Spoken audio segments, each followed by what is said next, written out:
it gives us great pleasure to be joined by Dr. Zamani Saul, with whom I've had the pleasure of working some years ago, but we've come a long way since those days.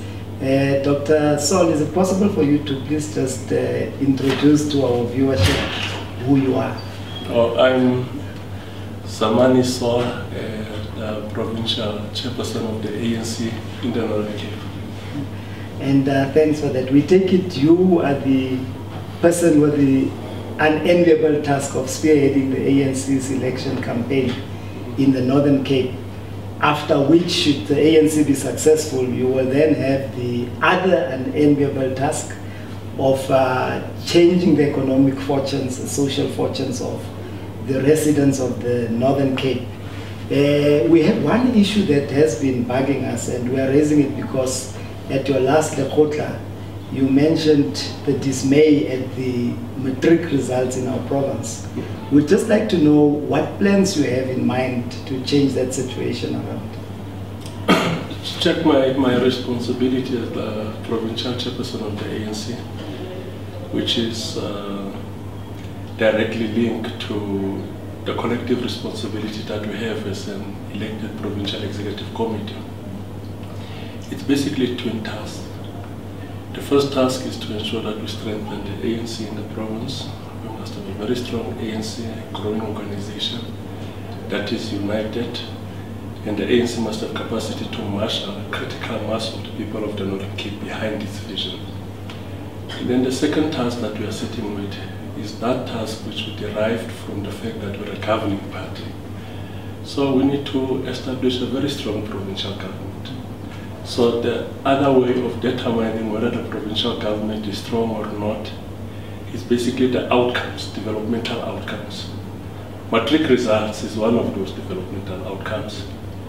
And with the last matric results, we were number 7 out of 9 provinces. For us, that's a serious indictment. We don't accept that we should be number 7 out of 9 provinces.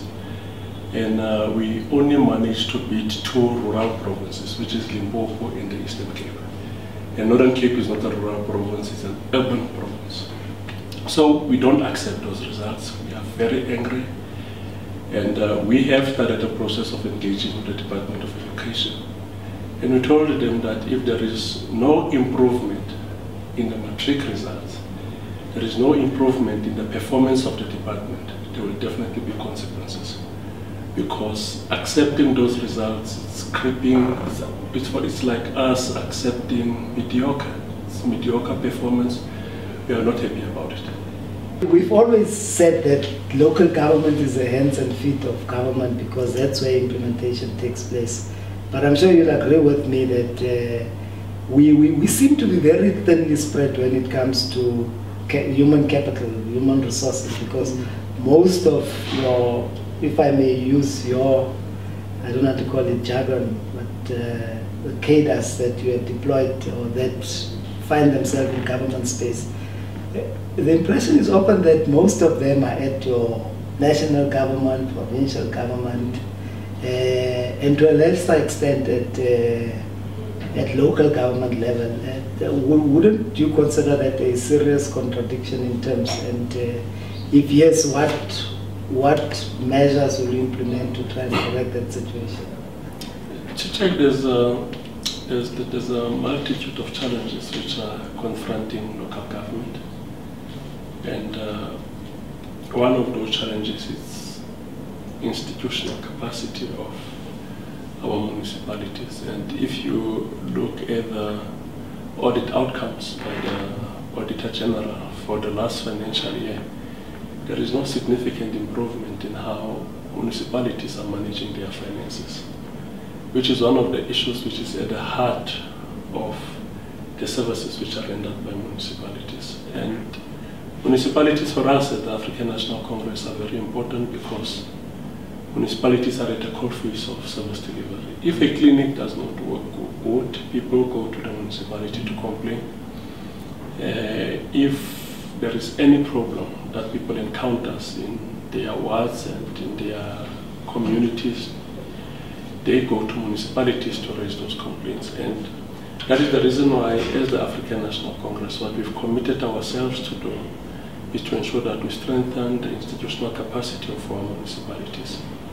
We've got a program of deployment where we ensure that we deploy the capacity that we have to the institutions of government, where we'll get comrades there who will be inspired by the vision of the African National Congress to improve the quality of lives of our people in executing their tasks.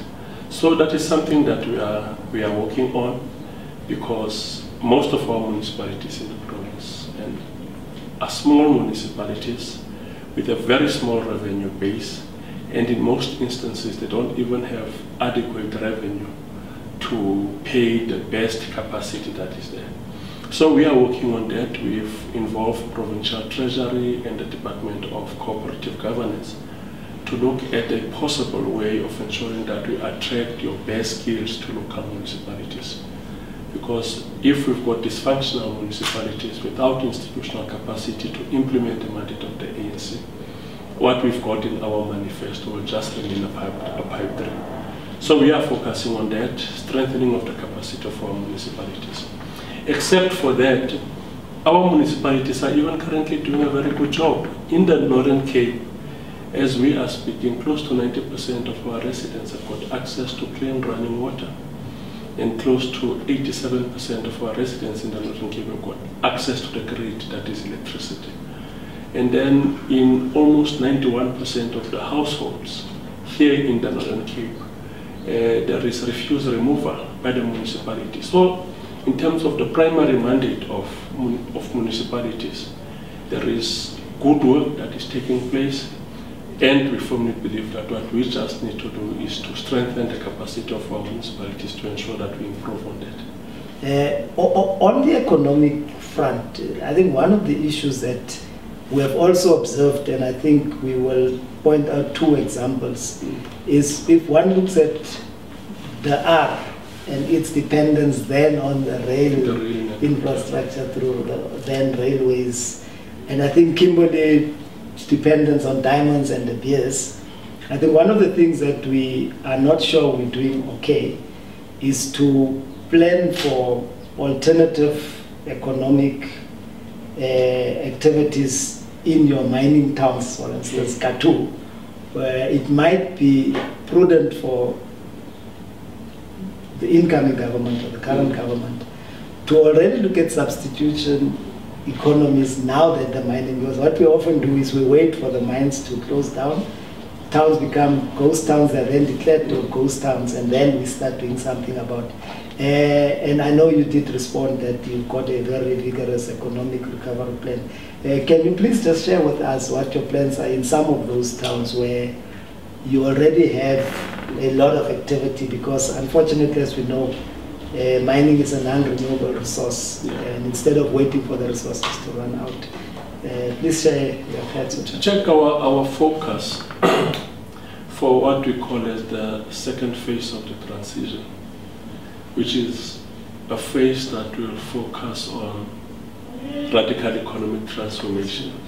It's also to grow the economy and also to diversify the economy, because we really can't focus on the traditional economic structure of the Northern Cape, where our primary focus is mining and agriculture. And mining and agriculture only in terms of the primary economic activities.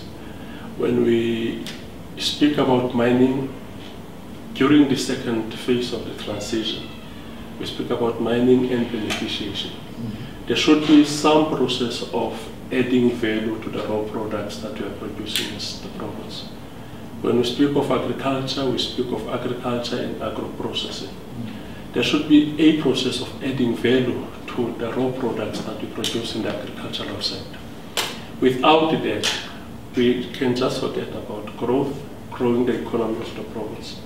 We can also forget about creating jobs, because if we produce raw products and we send those raw products for processing to other provinces, or we send them to other countries for processing, effectively we are shipping jobs out of the province.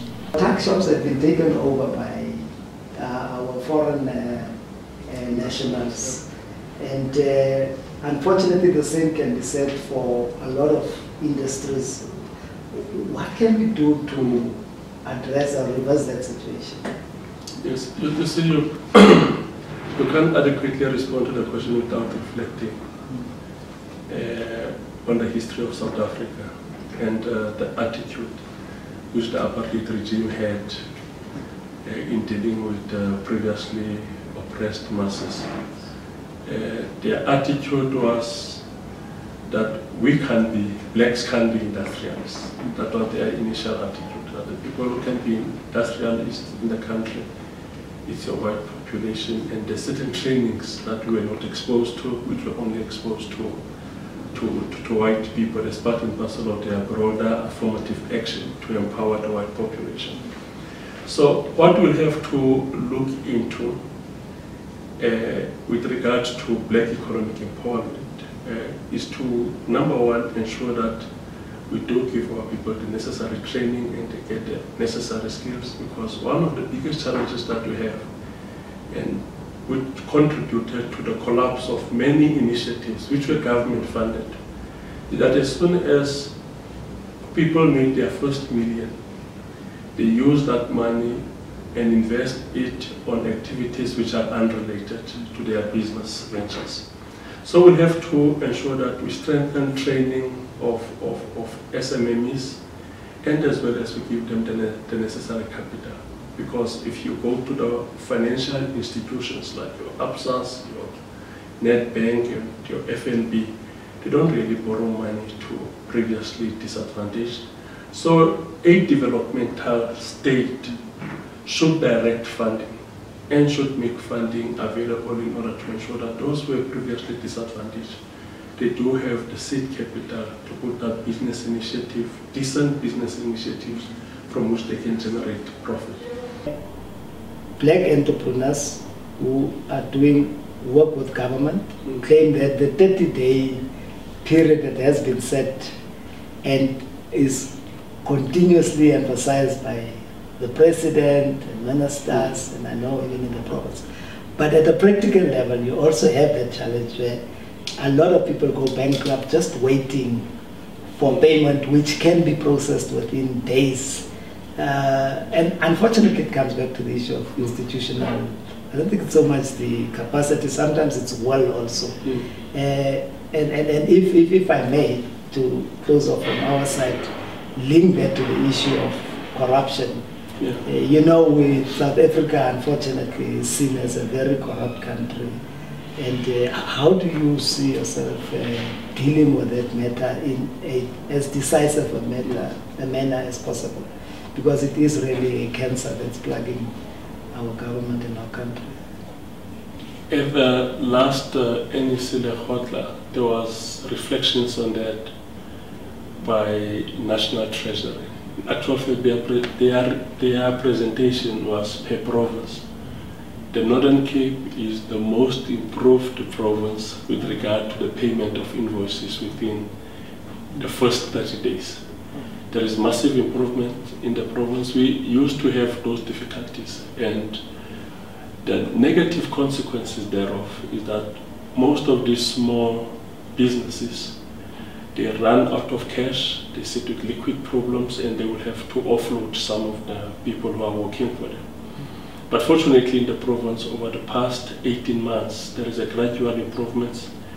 Invoice payments which are outstanding are decreasing, and which will have to appreciate the work which is done by the provincial government to ensure that people are paid promptly and there are systems in place to enable and strengthen the capacity of the different departments, of the various departments, to pay people on time within the first 30 days.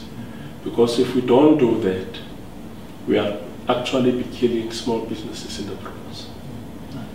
And on the issue of corruption? Yeah, the issue of corruption is one of the biggest challenges that we are confronted with.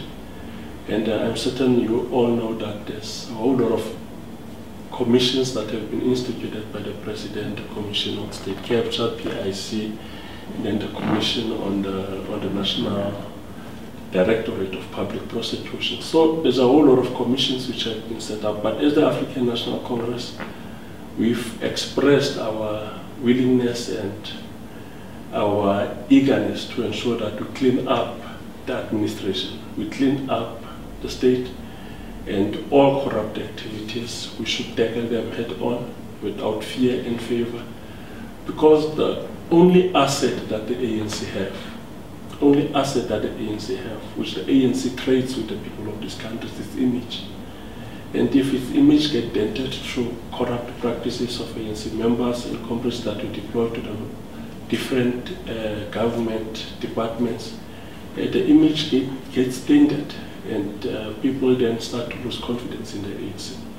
That is the reason why we've made a commitment to the people of South Africa, even if you read our manifesto, that we are going to ensure that we are going to put in place measures to ensure that we are going to deal with everybody that gets themselves entangled in corrupt activities.